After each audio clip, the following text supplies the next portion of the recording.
Now, it's something that happened a few days, 1 week ago, let me say, na ni jambo ambalo tumekuwa wakimya na tumejifanya tulioni, but let me ask you, mbona tuwe wakati mwingine tunatumika na wanasiasa jinsi ambavyo ifai? You know, the vice president, or let me say the deputy president of the Republic of Kenya, Mr.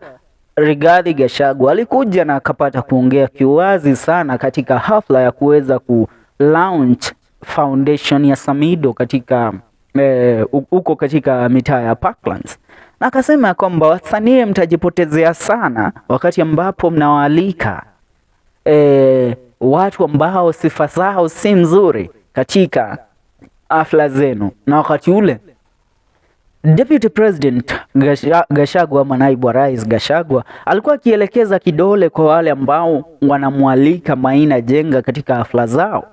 Ila niulize, Maina Njenga akialikwa, Maina Njenga huja na kuchukua pesa za wale watu na kwenda nazo, ama yeye anakuja na kusaidia katika mchango unaoendelea pale? Maana ni kitu ambacho hao wasanii wakiendelea hivi watatumika vibaya maisha yao yote, na ndio maana mpata wengine mwisho siku wanakuwa tu omba.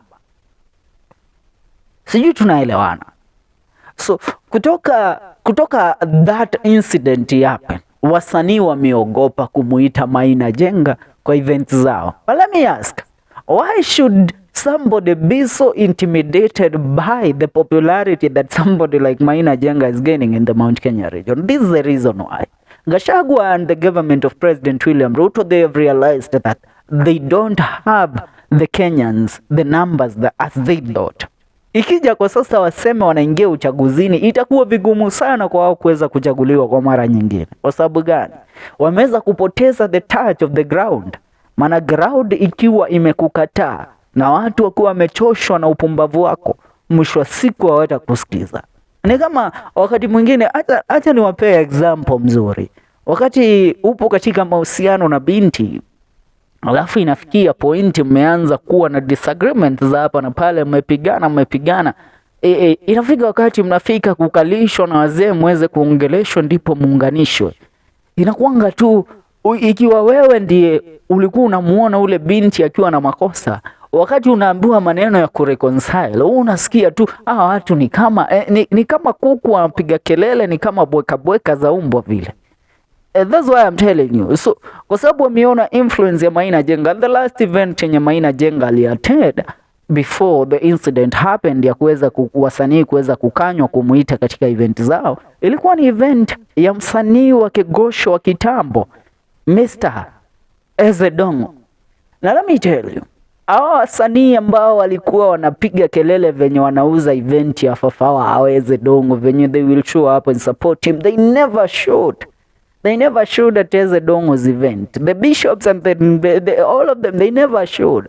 So what happened is, Maina Njenga came through na akasaidia kuchangisha. He called out the people and the young men that were in the crowd to come and contribute. Na wali raise pesa mingi sana kumsupport Ezedongo. So our artists ambao leo wanalialia huku nje eti tumeambiwa tu, Gachagua akikwambia usiniite mimi kwa event yako, yeye amekupatia milioni ngapi? Eti kazi ya serikali zitapata. Ni kazi gani wasanii wanapata kwa serikali? Talanta hela ililaunchiwa ni ngapi ambazo mmepata as of right now? Tuache kutumika kama bloody fogo bana. Maana mara nyingi tunajipata sisi wenyewe ndo unajiuma mdomo. Mimi nikipigwa picha na mzee Gachagua, hiyo inatosha wapi? Pumbavu. Kaa chini, fikiria mzee. Gachagua anahofia kwamba Maina Njenga atatake over Mt.Kenya, na yeye akija kuongea itakuwa ni kama anawapigia ni kama kuipigia mbuzi gambuzi, ni kama kupigia mbuzi gitaa. Maana watu wamechoka na uongo. Tuliahidi mara Raila, upumbavu mingi, hizo ndizo zao. Sijui tunaelewana. Lakini so the point is, artists should be independent. And no matter who they invite to their events, that should bother no one. Wewe nikikuita wewe kuja, usiniulize nani anakuja. Wewe kuja, pumbavu. Sijui tunaelewana. Ikiwa hivyo mambo yatakuwa shwari. Lakini ikiwa jinsi ambavyo eti Mimi nikikualika wewe nikupe mwaliko, unaniambia usimpe nani mwaliko, akija kwako mimi sitakuja. Kwani wewe nane mzee baba? Ijuzi pale kwa Muheko, hao wasanii kwa mazishi ya Muheko walitukana sana, waliongea mingi sana. Maina alikuwa pale, alisaidia kuchangisha over 600,000 pale, yeah, through yeye pamoja na the Azimio principles walisaidia kuchangisha 600,000 ambazo zilikuwa ni pesa zitumike kuwalipia watoto binti yake Muheko shule, ambaye alikuwa ndio kamaliza darasa la 8. Kutokea hapo wakasema sijui the deputy president ametuma anatuma shilingi 200,000. Kutoka hiyo siku mpaka wa leo inaaminika hizo pesa zijafikia familia ya Muheko, the late Napster Muheko. Now come to think of it, siku ya ilikuwa wamesema na wenyewe waka announce na kupitia mitandao yao ya kijamii wakaeka wazi ya kwamba tarehe 3 Disemba tunafika kwa Muheko kwa ajili ya kuchangisha pesa za kumalizia mjengo ambao Muheko walikuwa wameanza kwake nyumbani. Tunaelewana? Ikakuwa ni hivyo. So wakapanga siku ya kufika, hata MC mwenyewe aliyepaswa kuwa MC hakushow up, reason being Gachagua alisema tusiende, Gachagua alisema tusifanye. Una get? Maina came through and Maina came with these people. Aliita guest of honors wake huko na kule, wakakuja na kumsaidia, wakachangisha karibia 500,000 Kenyan shillings. So let me ask, huyo ndiye mtu tunapaswa kuwa tukijitenga na yeye, ama ndio mtu wa kujihusisha na yeye ndio tuweze kuona kujenga jamii yetu, ama kuweza kujipromote sisi wenyewe kama wasanii? Because me I wonder right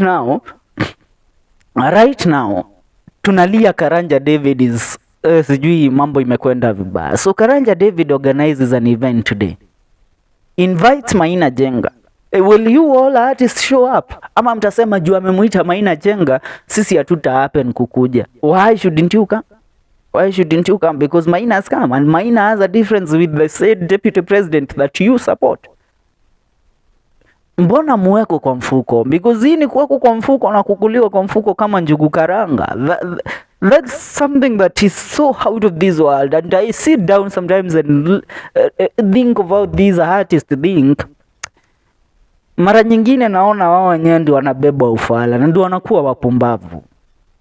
Sisi tunaelewana? Wao wenyewe ndio wanakuwa wapumbavu. Maana if it happens things go this way, basi tunaelekea wapi?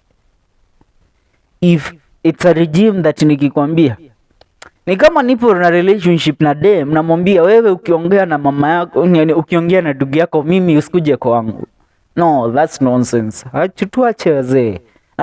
Let's artists be independent. Na wasipokuwa independent basi wao wenyewe ndio wataumia, because the Mt.Kenya music industry will be owned by the government, and you know the government right now doesn't have the say over the people. The people are the ones that have the say right now. Huwezi ambia Kenya nothing sahi. For now, that's what's up. Make sure you subscribe. See you in the next video.